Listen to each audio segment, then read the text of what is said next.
అదే RTV app వార్తల్ని క్షణాల్లో చదివే అవకాశం ఉంటుంది. ఒక న్యూస్ పేపర్, ఒక టెలివిజన్ ఛానల్ మీ చేతుల్లో ఎప్పుడూ ఉంటాయి.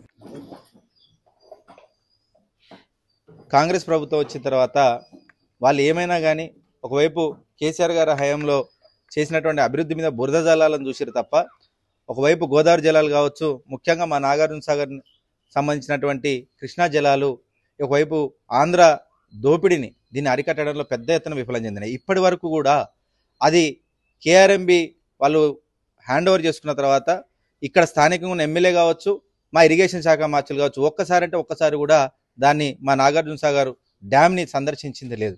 ఒకవైపు ఆంధ్ర ప్రాంతం వాళ్ళు యథేచ్ఛగా నీళ్లు తీసుకుపోతున్నారు.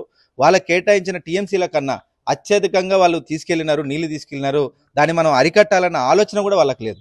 ఏమవుతుందిలే, మళ్ళీ వర్షాలు పడితే జనాలు అడిగినప్పుడే చూద్దాంలే అని చెప్పేసి వాళ్ళు గాలి పంకాలు వేసుకొని గాలి మోటార్లో తిరగడం తప్పితే ఇక్కడ నీళ్లు దొంగలించుకోపోతుంటే తెలంగాణ ప్రాంతానికి నీళ్లు సరిపో రేపటినాడు ఈ రకంగా ఇబ్బందులు పడతారు. ఒకవైపు హైదరాబాద్ కావచ్చు, ఇటు పక్కన ఖమ్మం జిల్లా దాకా పెద్ద ఎత్తున ఈ కృష్ణా వాటర్ మీద డిపెండ్ అయి ఉన్నాం. దీన్ని బాగా ఇబ్బంది పడుతుందని చెప్పేసి తెలిసి కూడా ఈరోజు దీన్ని పట్టించుకోవడం చాలా బాధాకరం.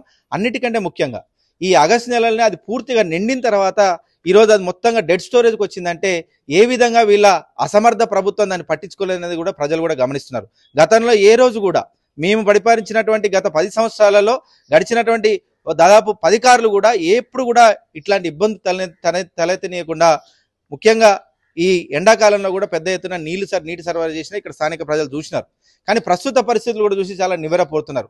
మిషన్ భగీరథ పేరుతోటి మేము ఏదైతే ఇంటింటికి నల్లాలు ఇచ్చి నిత్యం నీటి సరఫరా చేసినామో ఈరోజు ఆ నీటి సరఫరాను కూడా చేయలేక పెద్ద ఇబ్బందులు పడుతున్నారు. 24 గంటల నాణ్యమైన విద్యుత్ ఇస్తే ఈరోజు ఆ కరెంట్ ఇవ్వలేక రైతుల మోటార్లు కాలిపోయి పెద్ద ఎత్తున ఇబ్బంది పడుతున్నారు. వీటన్నిటి మీద కూడా శ్రద్ధ సారిస్తేనే రేపు ఖచ్చితంగా మళ్ళా ఇప్పటికైనా కానీ ఆ డ్యామ్ నిండితే దాన్ని ఆ ఆంధ్ర ప్రాంతం వాళ్ళు తరలించుకుపోకుండా దానికి మీటర్ రీడింగ్ అనేది దాన్ని ఖచ్చితంగా ఇమీడియట్గా అమలు చేసి ఈ కేఆర్ఎంబి నుంచి ఖచ్చితంగా ఇప్పుడు ఏదైతే సిఆర్పిఎఫ్ వాళ్ళు, సెంట్రల్ సిఆర్పిఎఫ్ వాళ్ళు, పోలీస్ బలగాలు ఏవైతున్నాయో ఖచ్చితంగా తెలంగాణ బలగాలు అక్కడ ఉండేటట్టు చూసుకొని మన వాటా మనకు న్యాయబద్ధంగా దక్కాల్సింది మనం తీసుకొచ్చే విధంగా ఈరోజు ఇప్పుడు ప్రభుత్వం ఖచ్చితంగా పనిచేయాలి.